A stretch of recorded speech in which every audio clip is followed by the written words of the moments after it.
But let's turn to the big story that we are breaking at the moment. More RTI details, this time acquired by media website Huffington Post, have brought in new information on what is now being described as a potential electoral bond mega scam. The RBI EC questioned the electoral bond scheme, but the Modi government overruled the RBI and the Election Commission to push through electoral bonds. The RTI reveals that the Modi government ignored the EC's objections, where the EC said that the scheme could lead to black money being fueled into shell firms. The Congress has now demanded a scrapping of the electoral bond scheme. Remember, a report of the Association for Democratic Reform says 95% of the money through electoral bonds has gone to the BJP. So what is the big story then? Is electoral bonds really a big scam, as the opposition is accusing the government of? Why did the government overrule the objections of the Reserve Bank of India and the Election Commission? Our correspondent Anand Patel now reports on what could now become a major controversy. Electoral bonds are under scrutiny once again.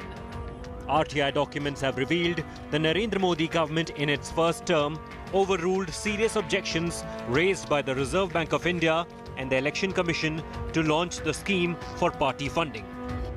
The RBI wrote a letter to the Finance Ministry raising its concerns on January 30th, 2017. The central bank said its authority to issue bearer instruments will be compromised. There will be no transparency, as while the buyer will be known to the bank, the actual contributor will not be known. The RBI warned the Prevention of Money Laundering Act will be undermined. It had also warned that if the bearer bonds are used in sizable quantities, it can undermine faith in currency notes issued by the bank. The Revenue Secretary Hasmukh Adhya replied on the same day. He said the RBI has not understood the proposed mechanism. Adhya wrote that since there is a time limit on redeeming the bonds and it can be paid only to registered political parties, the fear that the bonds will undermine currency are unfounded.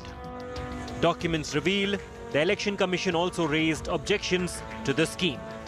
On May 26, 2017, EC officials wrote to the Law Ministry.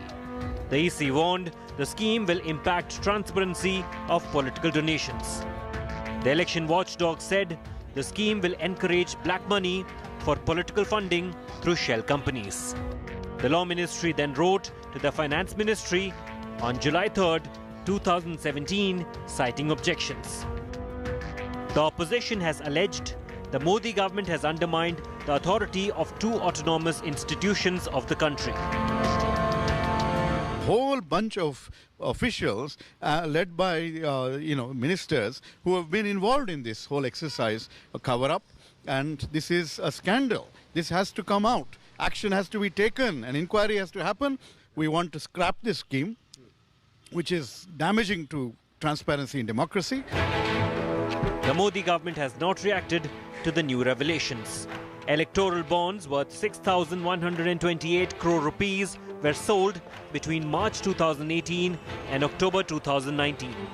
But a breakup of the beneficiaries is not available yet. The last figure available on beneficiaries of electoral bonds is from 2017 to 2018, when BJP walked away with 95% of the money. मैं इसके अधिकृत जवाब नहीं दे सकता ना, ये तो कोषाध्यक्ष का काम है।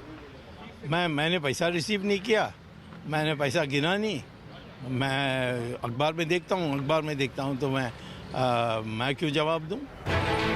In a recent ruling, the Supreme Court had asked political parties to share details of donations received through electoral bonds, but no party, including the BJP, has so far done that. Congress is demanding scrapping of the electoral bond scheme. But with numbers strongly in the favor of NDA, it is highly unlikely that the opposition will find a foothold on this issue in the parliament. All eyes will be on the Supreme Court once it takes up this matter. With Jitendra Bahadur Singh, this is Anand Patel in New Delhi for India Today. Let's raise the big questions tonight, questions that need answers. electoral bond scheme. Is it a scam in the making?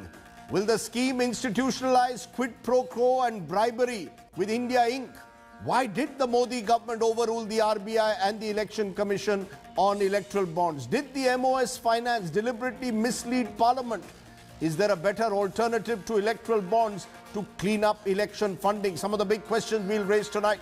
Dr. Abhishek Manu Singhvi, MP and spokesperson of the Congress with us. GVL Narasimha Rao, spokesperson and MP of the BJP, will shortly join us.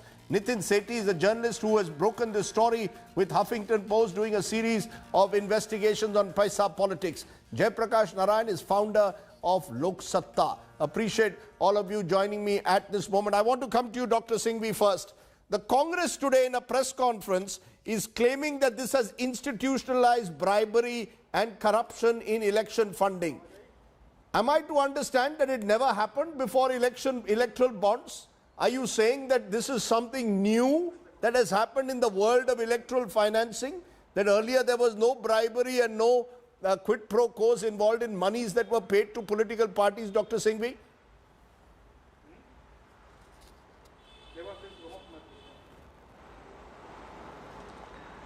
I think, Rajdeep, with great respect, that's a misplaced question. Of course there was bribery. Of course there was bribery. Of course there was irregularity. Does that condone, does that excuse, does that regularize what has happened now? Today we have a formal legal regime. So the word institutionalized corruption, I would say institutionalized money laundering. Just note 4 or 5 facets very quickly, Rajdeep. One, what is the fact experience shown? 90 to 95% goes to one party. Number two, there is complete opacity. It is admitted now. Just saying that you can check somebody's IT records and find out is hardly the answer, because you can't check IT records. Number three, if you can give 95 out of 100 rupees to me, you surely must be expecting something in return, Rajdeep. You don't do it entirely out of charity if you have such opacity. Number four, this was never before, to answer your question pointedly, there were violations of the law. Today the law says you can do it. That's meaning institutionalized regularization. Now, what are you punishing across the country with this fearsome ED, this whole thing about money laundering? Is this not another form of that? Is this ever before in India happened in this way? And the chickens are coming home to roost because the two principal people who are actually, in a sense, regulated by a separate act and the EC under the Constitution, who are therefore not direct government agencies which can't be silenced so easily, have objected in writing. Dr. Singhvi, when this bond scheme was brought in 2017-18, I didn't see these objections. Whoever gives to whom is declared. These objections are being raised in 20 rupees. No, let's be very clear. If you are so keen to have this bonds. When the electoral bond scheme was being brought, I didn't see these objections being raised. Rajdeep, your voice is crackling in between. I would also fault, with great respect, the Supreme Court. I would also fault the Supreme Court, because the Supreme Court was incisive of the matter for over a year. Can you hear me, Rajdeep? Yes, I can. Yes, Rajdeep? Go ahead. Go ahead, please. Rajdeep? Yes, Dr. Singhvi, please go ahead. Can you hear me? Yes. Can you hear me?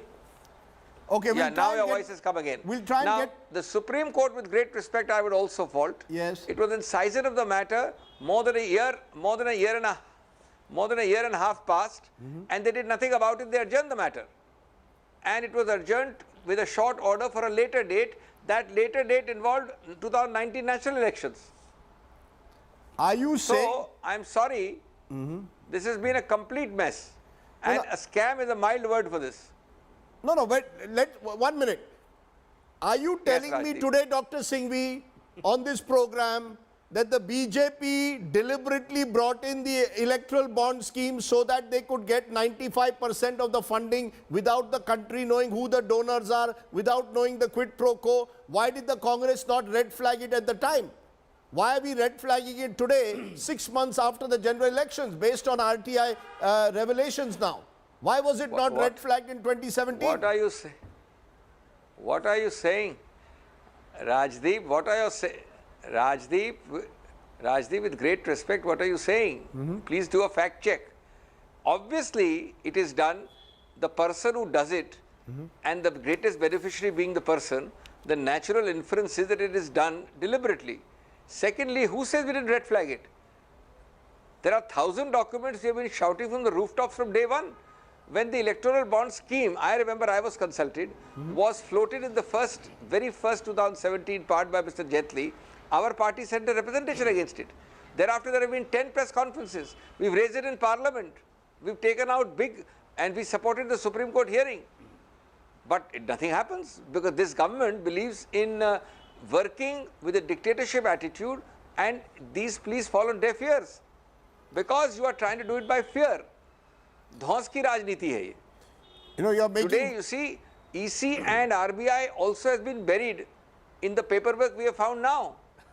But from 2017, the one party consistently 100 times, press conferences, parliament, outside parliament, we said it 100 times. You know, let me though... And Rajdeep, Rajdeep, one more thing. Rajdeep? Highness. Rajdeep? Go ahead, please. Okay, we are having a problem with Dr. Singhvi's line. GVL Narasimha Rao, respond to what Dr. Singhvi is saying. He seems to be suggesting that this is one big mega scam, that the BJP deliberately brought in this scheme so that funding could be opaque, so that they got the benefit of all the corporate funds. ADR report suggests 95% of the funds have come to the BJP, and the country doesn't know who the funders are. And importantly, when the RBI and the Election Commission red flagged it, you still went ahead with the scheme. Look at the documents. The documents show you have overruled the RBI and the Election Commission. And your MOS Finance lied to Parliament saying there were no Election Commission objections.